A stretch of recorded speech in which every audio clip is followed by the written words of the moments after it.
শুভ সকাল বন্ধুরা, কেমন আছো তোমরা সবাই? আশা করছি তোমরা সবাই খুব ভালো আছো আর আমরাও ভালো আছি। আমার আরও একটি নতুন ব্লগে তোমাদের সবাইকে অনেক স্বাগত জানাই। আজ হচ্ছে শনিবার আর এখন বাজে ঘড়ির কাঁটায় ওই সকাল 6:30 মতো। তবে চলো আজকের ব্লগটা এখান থেকেই শুরু করছি। আশা করি ব্লগটা তোমাদের ভালো লাগবে।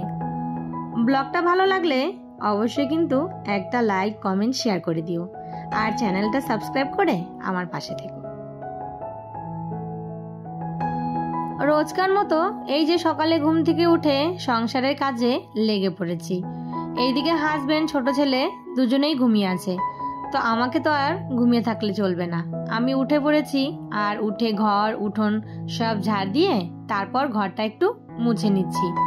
আর আজকে ওয়েদারটা একটু ভালো ভালো বলতে রোদ নেই, মনে হচ্ছে বৃষ্টি হবে।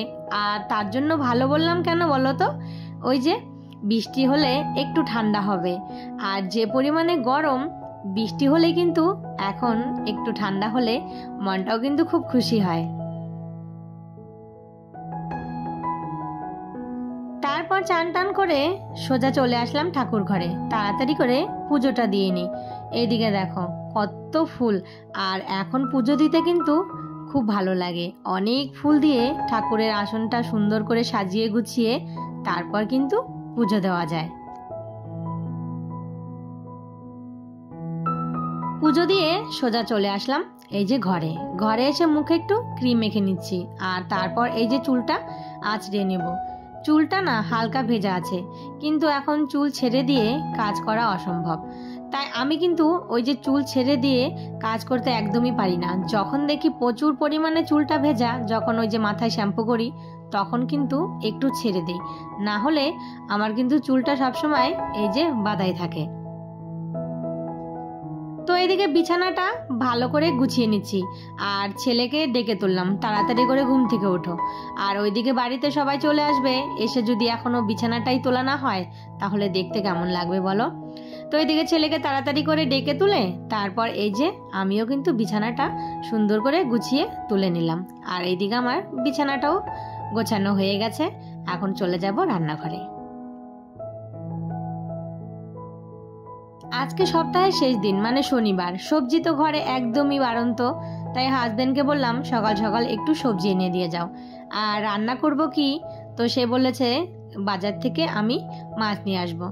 তো এই যে এখানে দেখো ফুলকপি, বেগুন, পটল, তারপর ঝিঙে আর সাথে এনেছে বটবটি। আর এই যে ছোট মাছ, তো ছোট মাছটা দিয়ে একটা চচ্চড়ি হবে আর বড় মাছ দিয়ে মাছের ঝোল হবে। এখানে আবার কলমি শাকও নিয়ে এসেছে। তারপর এই যে কালকে রাতে জানো তো এই যে বিস্কুট নিয়ে এসেছিল 2-3 রকমের চা দিয়ে খাওয়ার জন্য। এখানে দেখো এই যে কুকিজ, তারপর এই যে সেই বিস্কুট, যেই বিস্কুটটা ছেলে এনেছে সেটা আবার নিয়ে এসেছে হাজবেন্ড, আর সাথে আরেকটা ওই যে নিমকির মতন বিস্কুট। যাই হোক, ওইদিকে আমি সবকিছু গুছিয়ে রেখে তারপর চলে আসলাম এই যে শাক বাছতে। এটা হচ্ছে পাট শাক।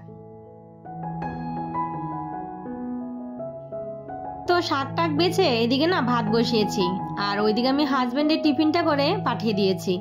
আর আজকে এই যে রান্না হবে অনেক কিছু, রান্না করতে করতে কিন্তু অনেকটাই সময় কেটে যাবে। এদিকে পাট শাকটা ভালো করে বেছে ধুয়ে কুচিয়ে কেটে নিয়েছি। এখানে পেঁয়াজ, লঙ্কা আর সাথে এই যে ছোট মাছের চচ্চড়ি করার জন্য সবজিটাও কিন্তু কেটে নিয়েছি।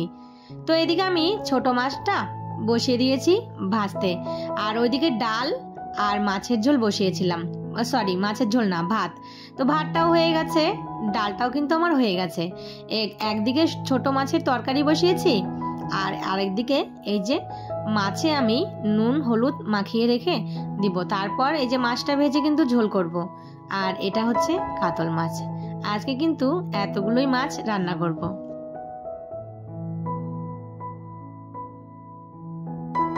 এইদিকে আমি চচ্চড়িটা কিন্তু বসিয়ে দিয়েছি আর মাছটা নুন হলুদ মাখিয়ে রেখেছি, ওটা একটু পরে ভেজে নেব।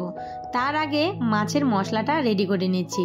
তো এই যে পাটায় লঙ্কা আর একটু আদা বেটে নিলাম মাছের ঝোলে দেওয়ার জন্য। আর এইদিকে প্রেসারে না একটু ছোট আলু সেদ্ধ করেছি, ছোট আলু দিয়ে মাছের তরকারিটা করব। তো আর এই যে আলুটাও কিন্তু আমার এইদিকে সেদ্ধ হয়ে গেছে। তো তাড়াতাড়ি করে মশলাটা বেটে তারপর এই যে আলুটা এখন ছুলে মাছটা ভেজে তরকারিটা বসিয়ে দেব।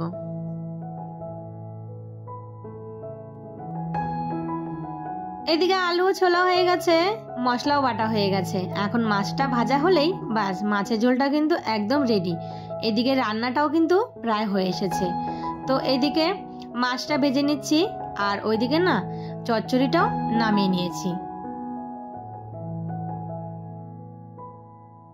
আজকে মাছের ঝোলটা কিন্তু একটু অন্যরকম ভাবেই করেছি।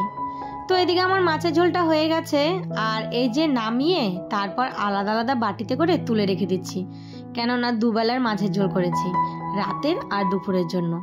তার জন্য আলাদা করে তুলে না রাখলে যদি নষ্ট হয়ে যায়। আর এইদিকে আমার রান্নাও কিন্তু পুরো একদম কমপ্লিট হয়ে গেছে। আর কি কি রান্না করেছি দেখো, ডাল করেছি মুসুরির ডাল, ছোট মাছের চচ্চড়ি, বড় মাছের তরকারি, পাট শাক, আর জানো তো ওখানে মাছ ভাজাও তুলে রেখেছি বাচ্চাদের জন্য। আর এইদিকে ভাতের জন্য জল দিয়ে চালটা ভিজিয়ে রেখে দিয়েছি। আর এই যে বেগুন ভাজাটা রেখে দিয়েছি, এটা কিন্তু একদম গরম গরম ভেজে দেব। এখন বাজে ওই দুপুর 12:30 মতো। তো এদিকে কিন্তু এখনো বাড়িতে লোক আসেনি, আর কে আসছে না আসছে সেটা তোমরা একটু পরেই দেখতে পারবে। তো এদিকে আমার রান্নাও কমপ্লিট হয়ে গেছে। তো ভাতের হাঁড়িটা গ্যাসের উপরে চাপিয়ে তারপর এই যে রান্নাঘরটা পরিষ্কার করে নিচ্ছি। তারপর ঘরটরগুলো ঝাড় দিয়ে একদম আমার রান্নাঘরের কাজ শেষ। তারপর রান্নাবান্নাও কমপ্লিট হয়ে গেছে। এখন বাড়িতে লোক আসলে কিন্তু তাদের সঙ্গে কথা বলতেও অসুবিধা নেই। আর যদি কেউ আসে ওই রান্নাবান্নায় ব্যস্ত থাকবো তাহলে কিন্তু নিজেরও ভালো লাগে না। আর এই তো বলতে বলতে চলে এসেছে আমার বাড়ির অতিথি। তো এই যে হচ্ছে আমার ননদিনী রায়বাগিনী। রায়বাগিনীর থেকে কিন্তু কম কিছু না, যাই হোক এই যে মজা করলাম।